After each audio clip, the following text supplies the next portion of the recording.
Welcome back to my channel.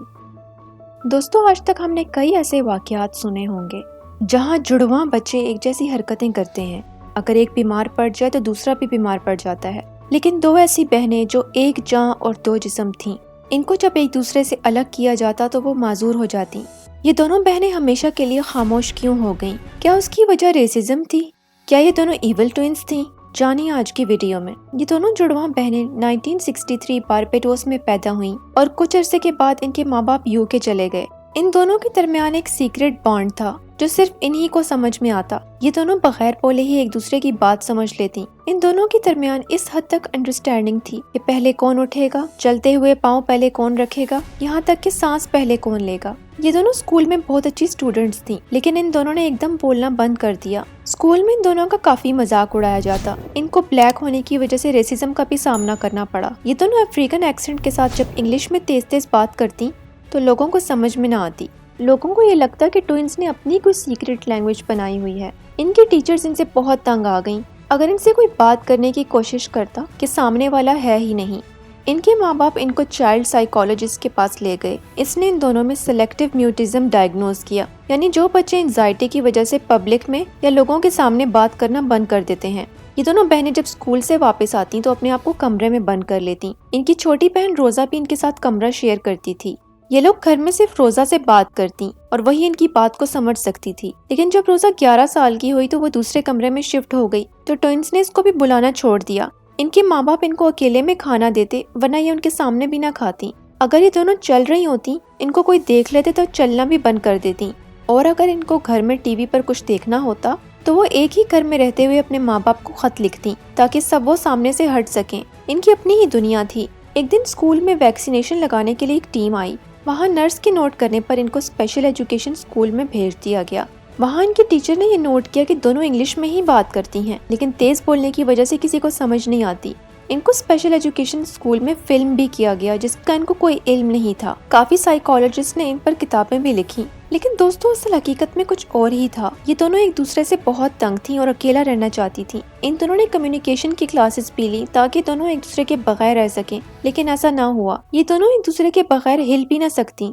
इन दोनों बहनों को लिखना बहुत पसंद था। ये लोग अपनी डायरी और जर्नल में अपनी जिंदगी के बारे में बहुत कुछ लिखती। 1981 तक इन्होंने काफी नॉवेल्स और स्टोरीज लिख ली थी। इन्होंने ये सोचा कि वो अपने काम को पब्लिश करवाकर मशहूर हो जाएंगी, लेकिन ऐसा ना हुआ। इनको नाकामी का सामना करना पड़ा क्योंकि वो अपनी ही ख्याली दुनिया में रहती थी। जब वो 16 साल की हुई तो इनको दो ट्विंस भाई मिले जो अमेरिका से आए थे। इन चारों ने मिलकर काफी अच्छा वक्त गुजारा। गर्मियों की छुट्टियां खत्म होने के बाद वो वापस चले गए, लेकिन अब दोनों बहनों में इख्तलाफात काफी बढ़ गए थे।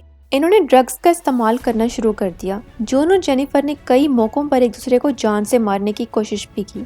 इनका बिहेवियर बहुत खराब होता गया। इन्होंने सोचा कि वो अपना गुस्सा सोसाइटी पर निकालें, तो क्रिसमस से पहले दोनों ने मिलकर एक स्टोर को आग लगा दी, जिसकी वजह से ये दोनों बहनें जेल चली गईं। दोनों को जब अलग अलग लॉकअप में भेजा गया तो वो कैटाटॉनिक हो गई, यानी मुकम्मल तौर पर माजूर। इन्होंने खाना पीना, बोलना और हरकत तक करना बंद कर दी। यही बेहतर समझा गया कि इन दोनों बहनों को साथ रखा जाए। यहाँ से जून और जेनिफर को मेंटल हेल्थ केयर फैसिलिटी में रखा गया, लेकिन वो खुश नहीं थी क्योंकि इनके मुताबिक वहाँ बहुत लोग थे।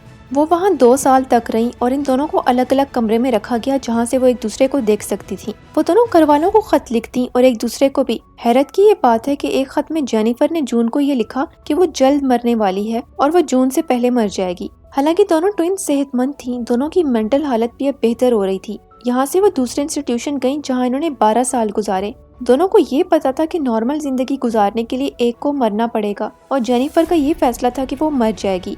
बहुत अजीब सी बात है, लेकिन इन दोनों के दरमियान एक डेथ पैक्ट था। ये बातें जून ने अपने इंटरव्यू में बाद में बताई। एक दिन जेनिफर और जून अपने इंस्टीट्यूशन वापस जा रही थी कि जेनिफर का सर जून की गोद में था और वो मर गई। इसके मरने की वजह को दिल का सूज जाना था, यानी हार्ट स्वेलिंग। लेकिन हैरत की बात है कि अब वो ड्रग्स नहीं ले रही थी और मुकम्मल तौर पर सेहतमंद थी। जून ने जेनिफर के मरने से पहले ही इसकी कब्र के कतबे के लिए एक नज़म भी लिखी थी। कभी हम दो थे, हम दोनों अब एक हो गए हैं और जिंदगी भी एक है। जून ने ये बताया कि जेनिफर के मरने के बाद अब इसके कंधों से बोझ उतर गया है और वो आज़ाद हो चुकी है। जेनिफर ने जून को नॉर्मल जिंदगी गुजारने के लिए अपनी जान की कुर्बानी दी। ये कहना भी जून का था। पुलिस ने बाद में एक मौके पर जब इनकी घर की तलाशी ली तो ये देखा गया था कि दोनों बहनें मिलकर जराइम की प्लानिंग भी करती, जिसको ये लोग लिखा भी करती थी। 1994 में जून को इंस्टीट्यूशन से रिहा कर दिया गया। वो अब नॉर्मल जिंदगी गुजार रही है। जून अपनी बहन की कब्र पर हर हफ्ते जाती है। इसका घर अपने माँ बाप के करीब ही है। तो दोस्तों, आपको ये कहानी कैसी लगी? अगर आप इस किस्म की मजीद कहानियाँ सुनना चाहते हैं, हमारे चैनल को लाइक और सब्सक्राइब करना ना भूलें। अपने और दूसरों के लिए अच्छा सोचें।